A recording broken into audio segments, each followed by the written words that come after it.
Greetings, sir and sirettes, and welcome back to Robocraft with me, Lathrix, and of course, welcome to this update video for Full Spectrum Combat, the newest update and one of the largest to hit Robocraft in quite some time.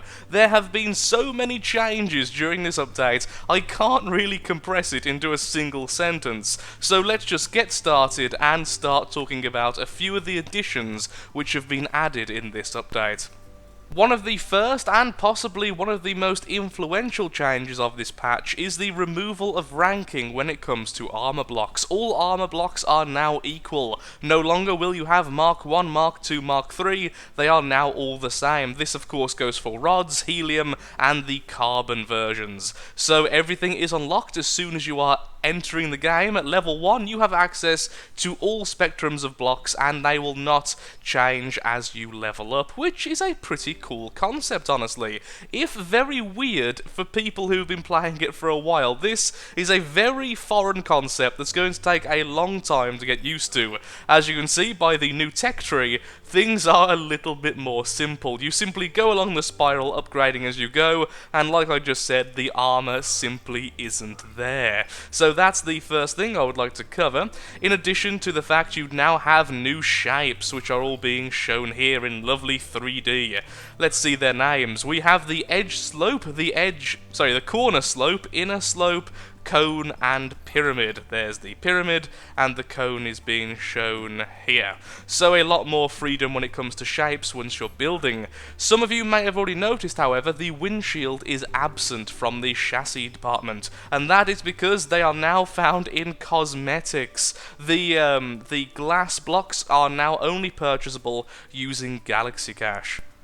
It bears mentioning, though, before we carry on, the movement types and hardware types, essentially the functional cubes, still do have a form of ranking, although it's a little bit different than before. Rather than being Mark 1, Mark 2, Mark 3, they now have names, and the intermediate ranks seem to have been removed. Whereas before we had Mark 1 and Mark 2 looking the same, then Mark 3 and Mark 4 also sharing the same model, now we only have the model differences, so we have much less in terms of upgrading them, but still all the different shapes are still here, so that's pretty darn nice. And this again goes for movement as well. If we have a look on the tech tree, as you can see, you still do upgrade them. So here's the next type of weapon, you carry on, so the weapons will upgrade as you level up.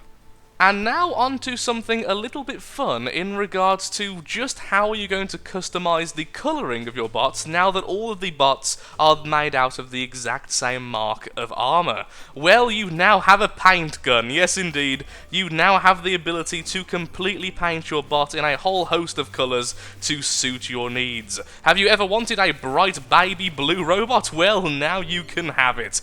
And honestly, for me, the biggest change with this is that I can finally have red shields. I have wanted red shields since the very dawn of Robocraft, and now I can finally have them. This is pretty darn awesome, honestly. For people who like making art bots or are just completely building mad, this is a godsend, so I am really happy to see this in the game. Although some of the colours are a little bit bright, it must be said. There are no darker tones or anything of most of the colours. As you can see, there is 2 different shades of blue and such, but most of them you only get one version of the colour, and sometimes it can be a little bit garish, but for the most part they are very pretty indeed. Now, one thing should be mentioned about these: you have these here, the starter colours. Now that's what you have if you're a non-premium member. If you purchase premium, you will get access to the full spectrum. But this isn't as bad as it sounds. If you purchase 1 day of premium and then paint your bot, that paint will stay if you simply become a non-premium member once again. So you don't need months upon months just to keep your bot looking pretty and shiny. You can simply get it for 1 day, paint up all your bots in a mad paint frenzy, and then simply go back to being a free user. Two quick changes to cover, however, before we leave the Bay Area, one of them being quite minor, and one of them being quite major, and actually a huge game changer, so naturally, we're going to have that one second. The first change comes in the form of the gun you can see in front of you, the new block placement system. Rather than simply holding the block in your hands, you can now see it in a little hologram on this gun, and actually see how many blocks you have left in your inventory. Now that is actually really useful, so I'm glad they finally added that. I've been wanting that for quite some time. The amount of times I have been building and then suddenly out of nowhere ran out of blocks is astounding, so I'm glad they finally did something about that. The second change, some of you may have already noticed, but this bot doesn't actually have a pilot seat, and the reason is the pilot seats have now been completely removed. And in its place, now, in a battle, you get killed once you go down to 25% health. This is of course based on how much CPU you have left, so if you have a maximum CPU of 1000 and you go down to 250, your bot will be destroyed. So that's a weird new system, once again, a very game-changing change, which we're all going to have to get used to in the future. Now this comes to a bit of a shock for me. I was expecting the replacement in some way of the pilot seat, but I wasn't expecting a complete removal, although I think that's my fault for simply not paying attention to forum posts and tweets quite enough.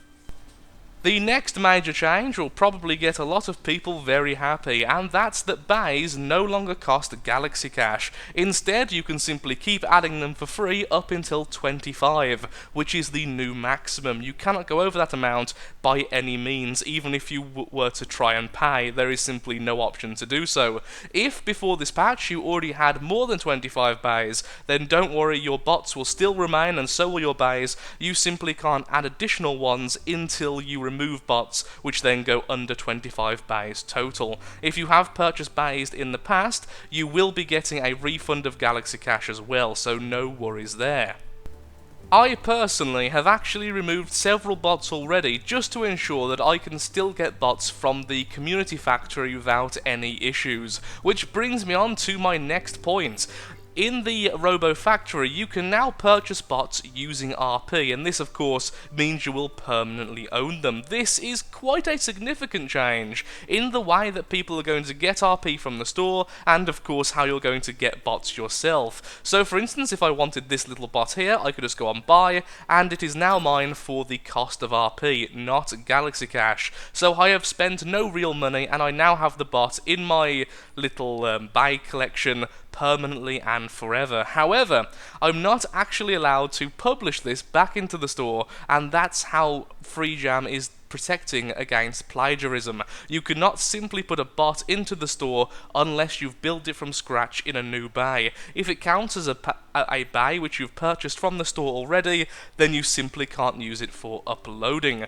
This leads to a little bit of weirdness, honestly, in terms of the RP and Galaxy Cash model with the factory. Although on face value it is incredibly good in every single way, you no longer have to pay Galaxy Cash to purchase the bot, the problem is the renting system is no longer in existence, and if a bot is using a Galaxy Cash only item, for instance a cosmetic like this flag here, I have no option but to purchase it with Galaxy Cash. I can't simply try it before buying it because renting with RP is no longer in existence, which will put people off using cosmetics in their builds when they're uploading into the factory, which I'm sure people will get used to over time, but it is something to consider. For the next change, I've had to very briefly jump into a single player battle so that we can start taking some damage and indeed dealing some. In the bottom left, you can see a 10-second timer constantly counting down to 0 whenever I'm not firing, or taking damage, or dealing damage.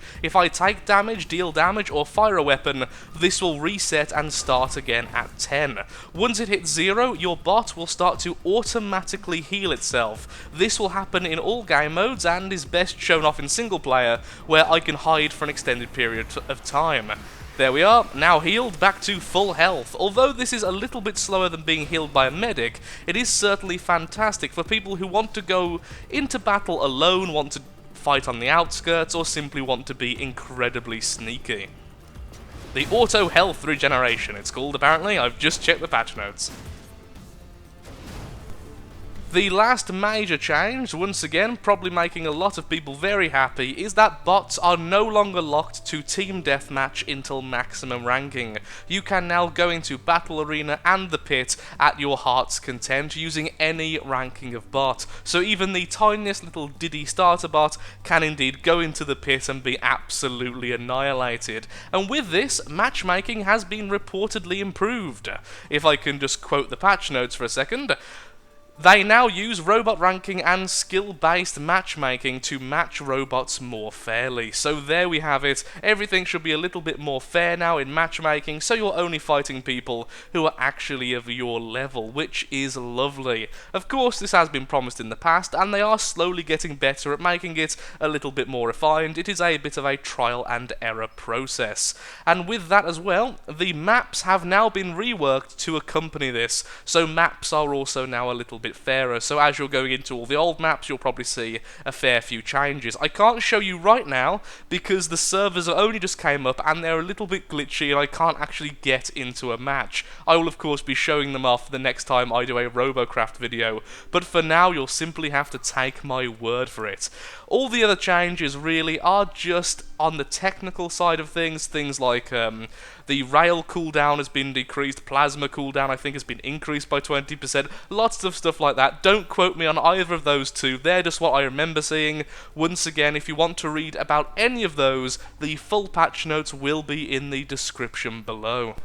The last thing that I do want to briefly mention is that the game has finally been upgraded to Unity 5, meaning that it now has multi-core support along with a whole host of performance increases, which means not only is the new maximum FPS 240 up from 60, even lower end computers should have a much easier time playing the game. So if you've ever had issues with FPS loss or just simple lag, perhaps it might be a bit better for you. And with that, thank you so much for watching. If you have enjoyed the video, then of course likes, favourites, shares, comments, all that good stuff helps out me, helps out the channel, and most importantly shows that Robocraft is a series you wish to see continued in the future. If I have missed anything or got something incorrect, I will endeavour to put it in the description below, so please feel free to read there before you post any comments about me balking up. I always seem to mess something up in these videos, so this will probably be no exception. So once again, thank you for watching, I hope I've helped, and goodbye.